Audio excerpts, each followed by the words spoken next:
Selamat datang di Ruang Rekreasi di episode Akademi Rekreasi. Kali ini kita kedatangan tamu istimewa, dua orang yang punya pengalaman banyak sekali di industri rekreasi. Saya perkenalkan Pak Teddy Darmanto dan Pak Mulyono. Pak Teddy Darmanto ini bisa dibilang sebagai pakarnya industri rekreasi. Jadi beliau terlibat di banyak proyek terutama di dunia fantasi. Kemudian Pak Mulyono ini praktisi di dunia industri rekreasi.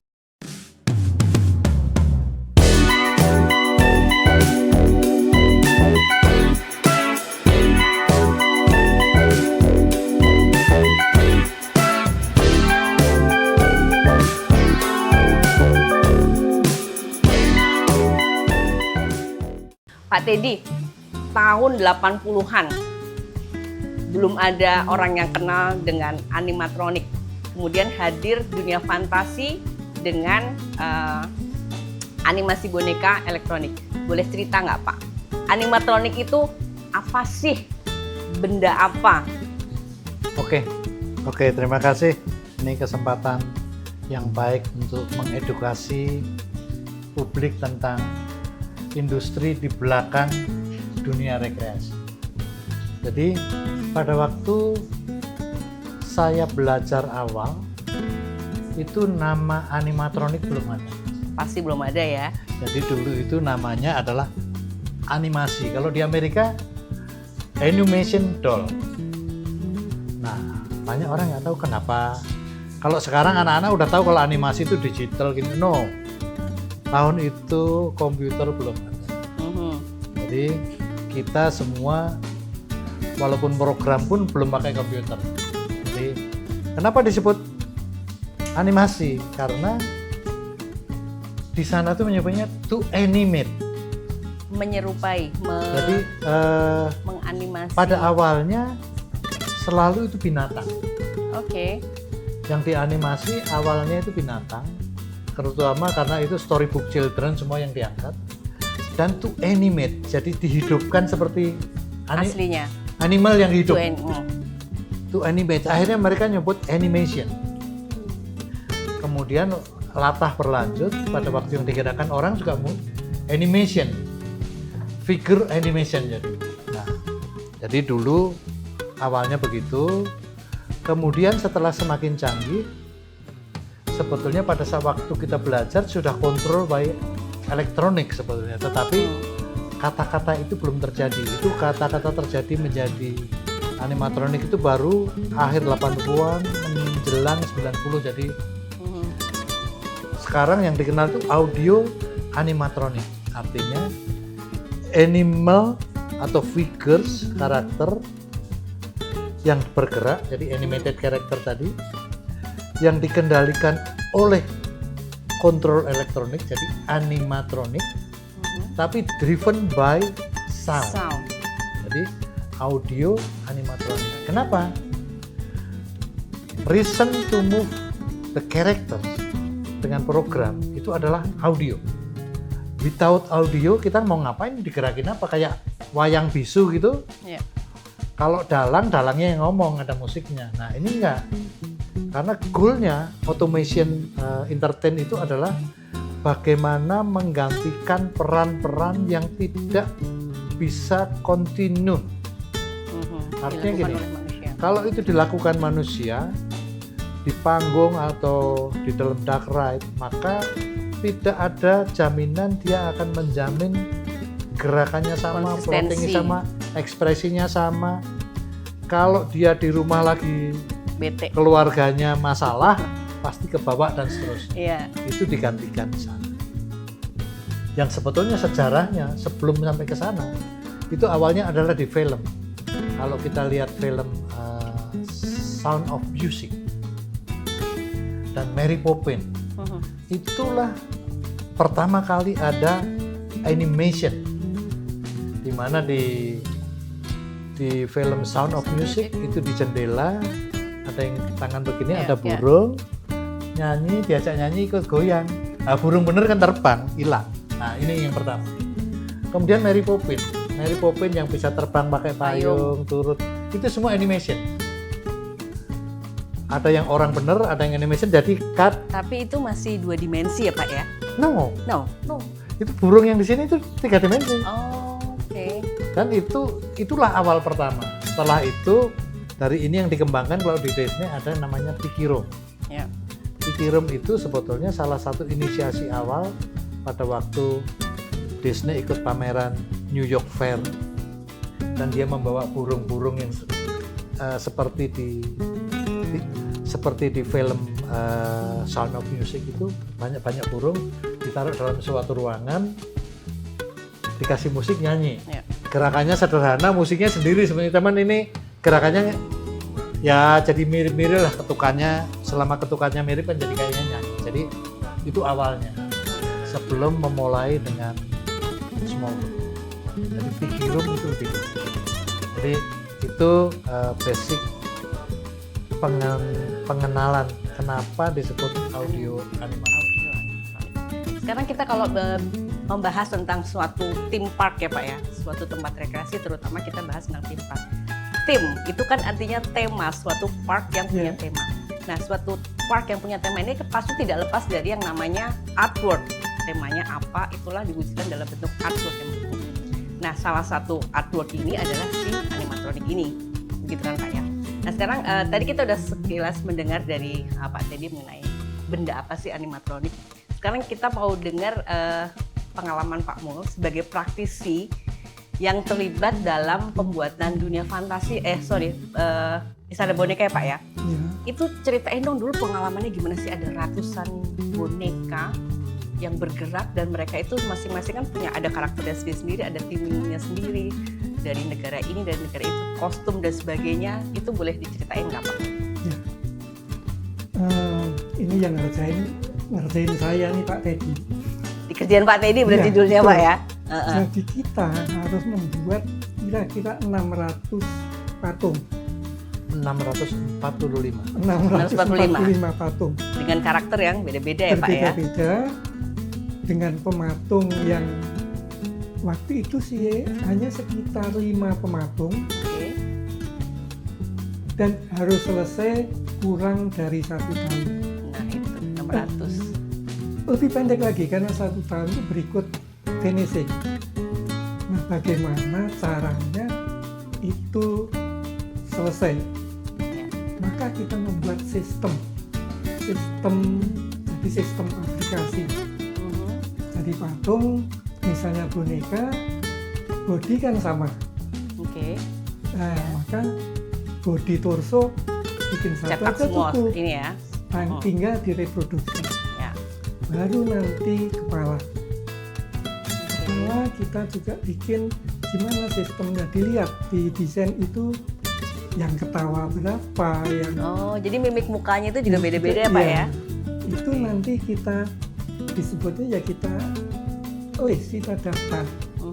Lalu ini boneka ini kulitnya ras mana, Cina, Warnanya juga negro, beda ya. Ya. Jawa. Jadi event mata pun itu macam-macam ya Pak ya di list Macam-macam. itu ya? Oke. Maka kita akan buat klasifikasi, dihitung, maka kita akan itu, oh yang kepala model ini sekian Sekian. puluh boneka, ini sekian puluh boneka. Jadi matungnya nggak perlu banyak-banyak. Ya. Nah, Betul seperti itu kemudian ya. itu kan boneka harus bergerak. Ya. Ada main gitar, ada main gendang, ada menari. Gerakannya beda-beda ya Pak ya? Gerakannya beda-beda. Berarti butuh cetakannya juga beda-beda ya Pak Iya, ya? tapi kita klasifikasi, oh kita perlu pergelangan tangan yang main gendang, yang pegang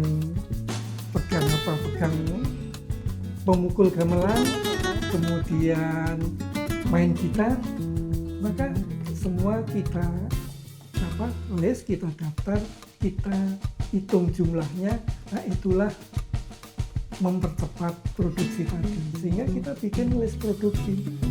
Oke. Ya, Itu baru produksi bonekanya ya Pak ya? bonekanya. Setelah itu kan masuk. Mungkin saya tambahkan. Jadi gini, Ya, itu masalah awal Ya. pada waktu kita sudah mulai produksi. Semua nanya, bagaimana caranya? Ya. Saya berpikir Identifies all those. explode, diledakin. Mhm. Boneka itu ada tangan kanan, ada tangan kiri, ada kaki kanan, ada kaki kiri, ada kepala. Oke, kepala tadi Pak Mul udah sebut, ketawa, mulut terbuka, mulutnya bergerak, matanya bergerak, itu ada kodenya. Oke. Ada kodenya. Mhm. Tangan kanan gini ada kodenya Ada sendiri. ada ini gitu Ini ya. posisi dulu, ini posisi belum ngomong gerakan, posisi gini. Oke. Jadi boneka nomor 103. Begitu kita lihat ambil boneka nomor 103, kita langsung tahu tangannya kanan gini, tangan Oh, kiri iya. gini. Ini akan dipakai oleh orang bagian produksi fiberglass. Ada yang mau assembling fiberglass, sorry. Yang memproduksi itu tahunya tangan bengkok 100, ya dia bikin 100, cepet kan? Iya. Tangan yang gini sama yang gini berapa? Dia ngeliat produksi. Bagian assembling ngeliat daftar. Itu dia. Dia daftar. Boneka nomor segini, tangannya ini ngambil ini sambung. Oh ini di sini ada gerakannya, animasinya. Kasih tanda, kirim ke mekanik. Jadi udah Iya, iya. berjalan aja. Berarti semua gerakan di setiap boneka itu ada identifikasinya Kita ketentukan. semuanya secara detail ya Pak ya. Detail, tapi di dalam awal itu pengenalan lebih ke bagaimana fisiknya ditentukan. Nah, yang turun ke mechanical, ada boneka nomor sekian, udah tahu identifikasi global, ada gerakan Gerakannya di ini pergelangan. gimana? Pergelangannya kayak apa, yang itu khusus untuk mekanik. Jadi yang di sini enggak. Jadi tadi warna kulit, nantinya gerakan, Iya. di mana aja udah. Baru ada yang turun lagi nanti. Mm-mm. Setelah bonekanya jadi dan bergerak, jatuh ke ruangan painting. Oke. Ruangan painting yang baru bunyi. Ini kulit hitam. Ini kulit merah. Ya. Ini kulit kuning. Matanya belok, matanya disipitin tuh ada kodenya. Sudah itu jadi semua. Itu tuh berarti di painting satu-satu gitu ya Pak ya? Loh ya iyalah, masa Enggak, maksudnya nggak masuk ke ruangan yang langsung kayak kita cuci mobil terus langsung keluar semua Poro-poro nggak ya? komputer belum Oh, ada. itu. Semua tulis tangan loh. Les Iya. itu tulis tangan. Oke. Ngecek juga pakai, saya bikin, Mas Mul, semua saya tugasin, bikin checklist. Setiap kali laporannya hanya checklist. Karena nggak mungkin meriksa. Iya, kan? iya betul. Nah, setelah itu masuk ke ruangan make up, Make up and dan costume. kostum. Ya. Nah, Ini juga ada ini sendiri ya Pak ya, ada khusus ada di anunya sendiri. divisi yang memang dia bikin baju, bikin make Iya. up, bikin Jadi yang make up lihat daftar. Oh ini penari hula-hula. kabuki. Oke. Oh make upnya make up kabuki. Udah ada referensinya. Nah setelah jadi kirim. Yang bagian kostum nomor ini sudah masuk ke situ. Kostumnya seperti ini. Mulai penjahit bikin pasang. Itu Pak Mul ini kostum Ya. juga termasuk Kostum bagiannya Pak make Mul. up ada di. Pertama kan tadi membuat sistem Ya. di atas kertas. Setelah itu kebetulan kalau saya di produksi di painting, makeup dan Kostum. Kostum itu tadi. Oke. Berarti kalau misalnya minta bikinin kostum kabuki sama Pak Mul pasti ingat ya Pak ya? Ya, Asal jadi boneka dulu. Oh, Maksudnya dimak-makin manut. Oke. Oke. Terus termasuk juga hair. Oh iya, hairdo-nya Ya. semua masuk di make up kostum. Iya, iya. Nanti kalau sudah keluar dari make up dan kostum, baru dikasih lagi ke orang program. Oke, gerakannya sudah. Gerakannya kan mekanik udah dulu. Mekanik udah dulu. Setelah mekanik selesai baru bisa dipainting. Kalau enggak kan belepotan lagi. Iya, iya, benar. Setelah painting baru masuk Masuk kostum. kostum. Setelah masuk kostum turun ke tengah, roll, ditaruh di meja-meja itu diikat pakai klem, dikonek-konek-konek program. Wah, bajunya ganggu, balikin. Ganti. Di program nyangkut, Oke. balikin. Berarti setiap boneka itu pasti ada masalah masing-masing dong ya Pak ya? Awal-awal semua masalah. Setelah 30% semua nggak ada masalah karena udah tahu. Udah tahu ya. Dan awalnya nggak tahu akibat gerakannya. Dan Iya, iya. orang-orang kostum juga gitu.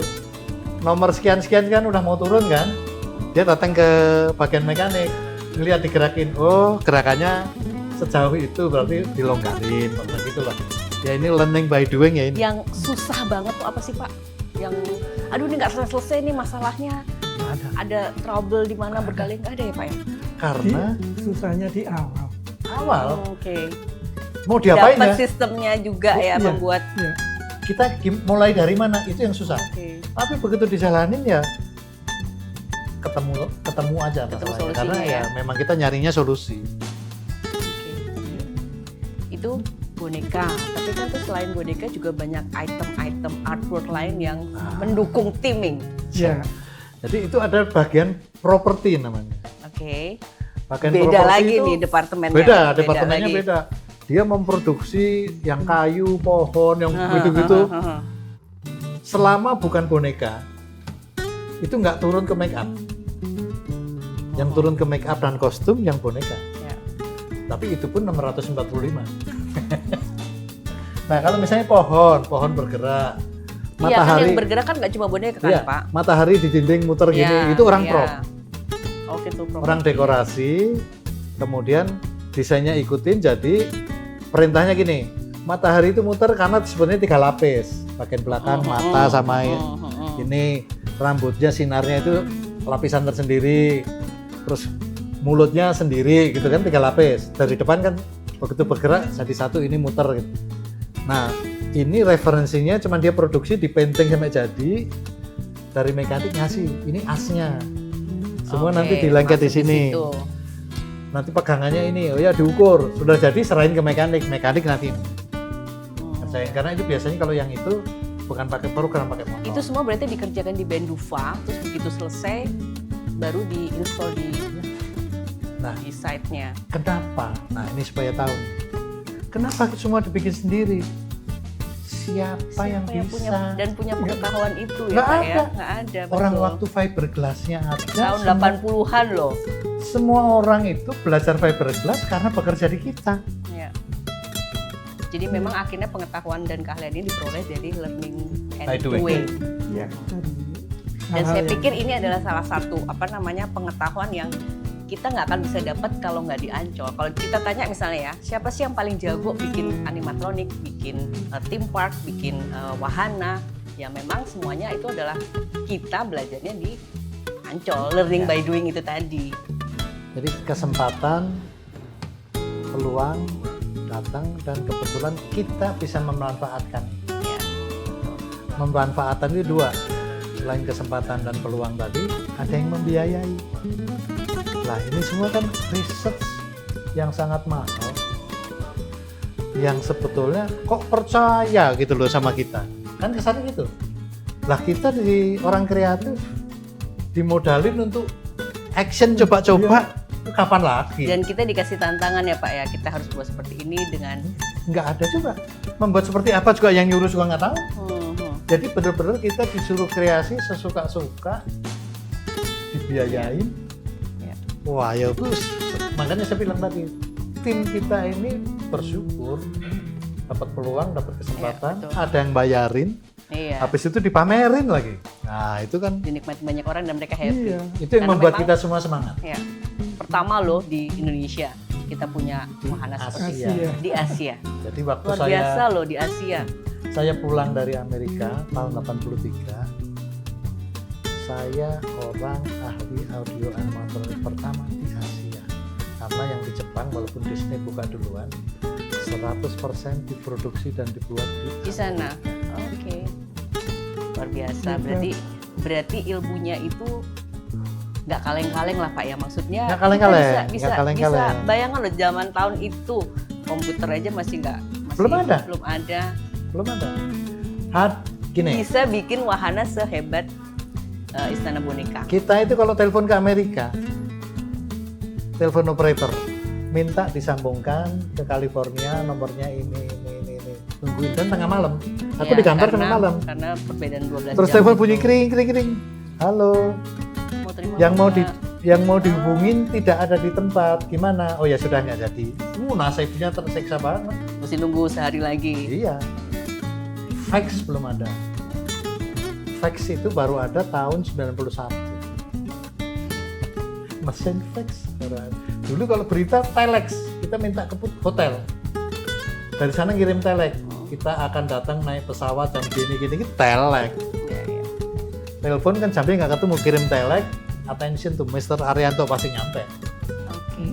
Kalau sekarang nih Pak ya, dunia animatronik itu masih masih seperti apa sih Pak perkembangan seperti di saat sekarang ini? Karena kan kita nggak lagi bikin boneka seperti di Dufan. Jadi seperti apa? Ya, jadi gini, industri itu dan spesifiknya di gini, sebetulnya itu kan animatronik itu sebuah alat untuk mencapai tujuan. Ada special effect, ada decoration, ada animatronik.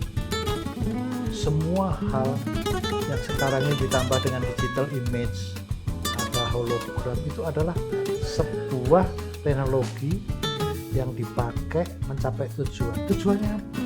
Skenario. Skenario ini mengatakan apa yang akan saya deliver kepada audiens. Efek apa yang dipakai sangat tergantung biayanya berapa. Betul. Ya. Biayanya berapa sama tergantung berapa tiketnya. Oke. Kalau yang tiketnya mahal, oke. Kalau enggak, sekarang ini animation atau audio animatronik bergeraknya luar biasa. Dan di Indonesia berhenti di zaman saya masih memproduksi. Jadi pada waktu kita memproduksi tahun 83, 84, 85 dan terus, itu semua bilang Indonesia meloncat jauh untuk di bidang industri. Setelah meloncat berhenti sampai sekarang berhenti karena sudah tidak ada lagi, dan tidak ada lagi orang lain atau industri lain atau perusahaan yang lain yang mau tadi secara gila-gilaan taruh duit, buang duit untuk eksperimen dan produksi. Iya. Yang ada sekarang, saya beberapa kali diundang ke daerah melihat ada animatronik kan, gitu kan.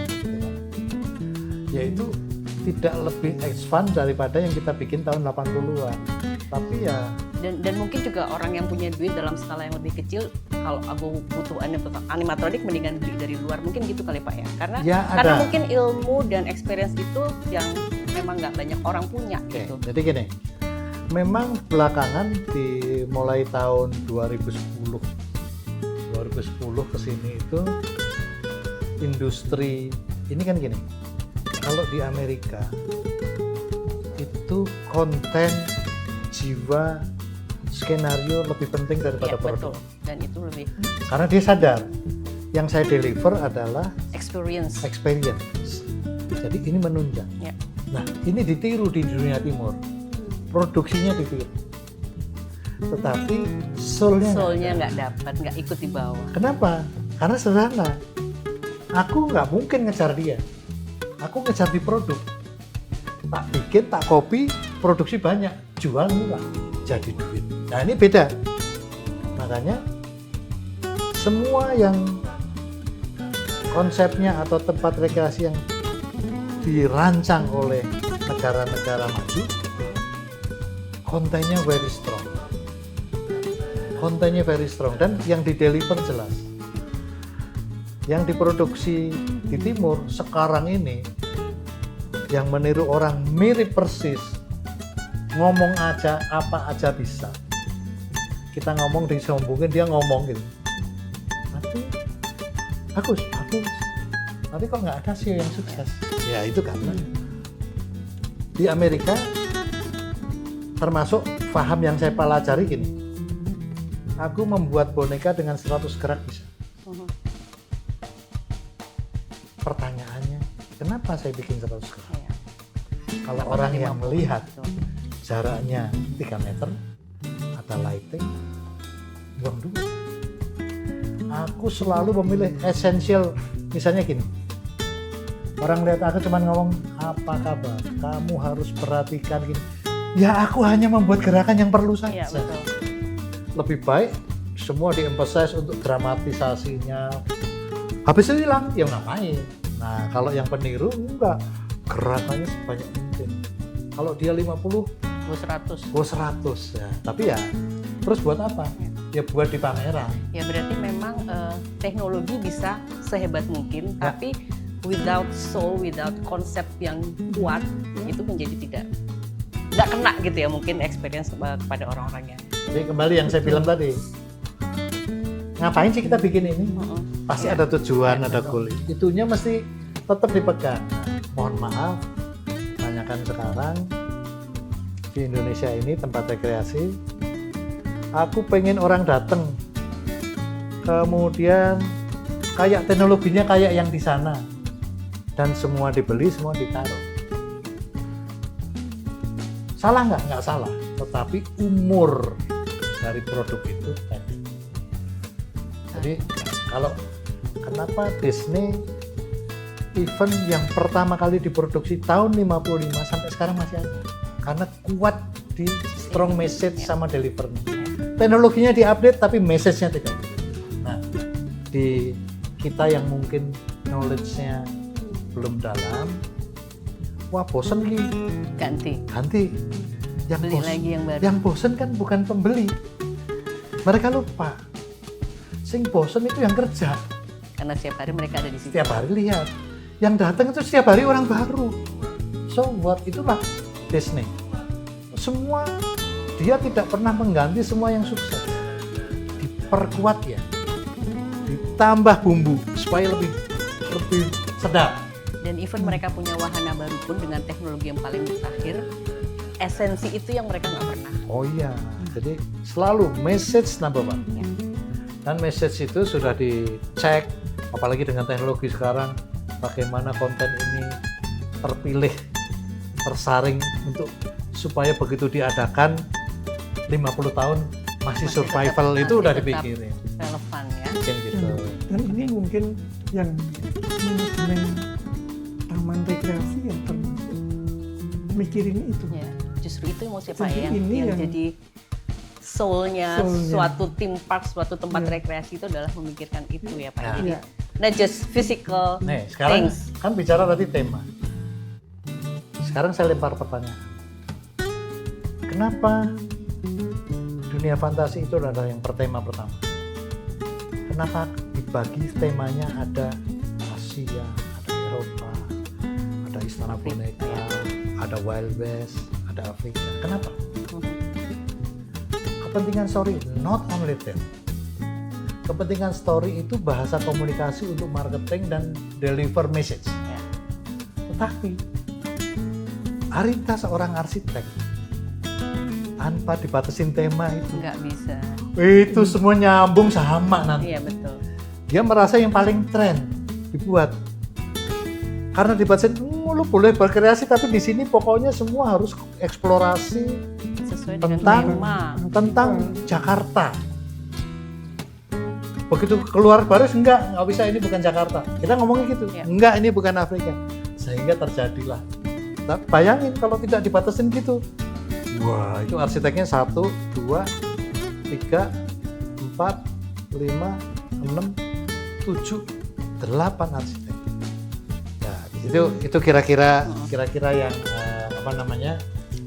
kaitannya bahwa cerita message yang mau di-deliver itu begitu penting. Oke, kita tadi udah cukup bicara tentang animatronik. Sekarang ada lagi yang baru nih Pak, istilah baru. Storynomic. Ini pernah dicetuskan oleh Pak Sandi Uno waktu pembukaan Saloka kalau saya nggak salah. Ini binatang apa lagi nih Pak, Storynomic? Oke, jadi ini ceritanya menyangkut Pak Sandiaga Uno. Khususnya waktu itu saya ada kreasi di Jawa Tengah yang baru dibuka setahun oleh Pak Arief Yahya, Menteri Pariwisata Parekraf, Menparekraf 2019, dan begitu dibuka sukses dan beliau juga keluar teori. Nanti teorinya kita share khusus di acara Sesi selanjutnya. Akademi Rekreasi. Teori yang muncul oleh beliau pada saat meresmikan dan berkunjung ke Saloka. Terus Saloka tutup karena Pandemi. Tutup dan Pak Sandiaga Uno baru dilantik. Pak Sandiaga Uno dengan semangat keliling ke daerah-daerah menggiatkan ekonomi kreatif. Dalam musim COVID itu beliau naik mobil, mampir sana ngomong ini, saya ngikutin. Begitu saya ngikutin, kebetulan saya punya channel untuk menyampaikan ke beliau.